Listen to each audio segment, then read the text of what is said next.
Hello student, welcome on my channel. आज मैं आपके लिए पंक्चुएशन मार्क्स लेकर आई हूँ। यानी कि जब हम सेंटेंस लिखते हैं तो कुछ चिन्हों का इस्तेमाल करते हैं, चाहे इंग्लिश में लिखे या हिंदी में लिखे। तो वो कौन कौन से चिन्ह होते हैं, उनको क्या कहते हैं और वो कैसे दिखते हैं, उसके बारे में ये वीडियो है। तो सबसे पहला है फुल स्टॉप। फुल स्टॉप को हम हिंदी में पूर्ण विराम कहते हैं। ये पूर्ण विराम का चिन्ह होता है, सेंटेंस के ख़त्म होने पर लगाया जाता है।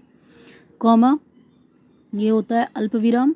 कॉमा का मतलब अल्प विराम होता है कि कहीं पे सेंटेंस में आपको बहुत ही थोड़ी देर के लिए रुकना है तो वहाँ पे अल्प विराम का साइन लगाते हैं। फिर आता है सेमी कॉलन।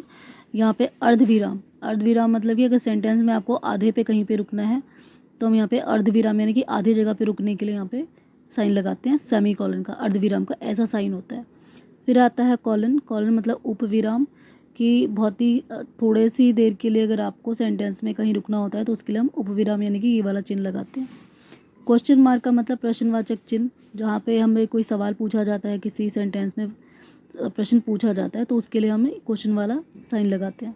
एक्सक्लेमेनेशन मार्क का मतलब होता है विस्मयादिबोधक चिन्ह, यानी कि बहुत ही कोई हैरानी या खुशी या प्रसन्नता वाली बात होती है। अचानक से कोई खुशी दुख वाली बात होती है तो उसमें हम ये विस्मयादिबोधक वाला चिन्ह यानी कि एक्सक्लेमेनेशन मार्क लगाते हैं, जिसका साइन ऐसा दिखता है।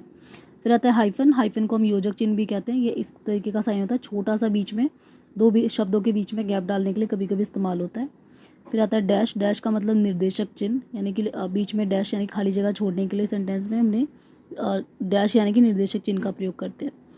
फिर आता है एपोस्ट्रोफ का मतलब वर्ण लोप का चिन्ह। ठीक है, जहाँ पे ऐसा लगे कि हमें कोई शब्द को गायब करना है, कोई भी वर्ण कोई अक्षर को गायब करना है तो उसकी जगह पे हम ये एपोस्ट्रोफ लगा देते हैं, तो उसके लिए हमें इसको हम एपोस्ट्रोफ बोलते हैं। ठीक है, आगे है इन्वर्टेड कॉमा, जिसको हम उद्धरण चिन्ह भी कहते हैं।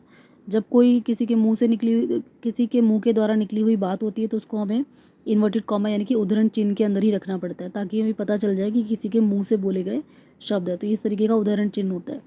आगे ब्रैकेट मतलब कोष्टक चिन्ह। ब्रैकेट को कोष्टक चिन्ह बोलते हैं। इसका जो छोटा ब्रैकेट के लिए हम ये वाला बना सकते हैं और बड़े ब्रैकेट के लिए हम ऐसे इस तरीके से डब्बे जैसा बना सकते हैं।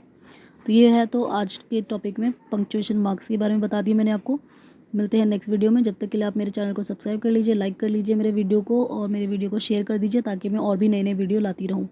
Thank you.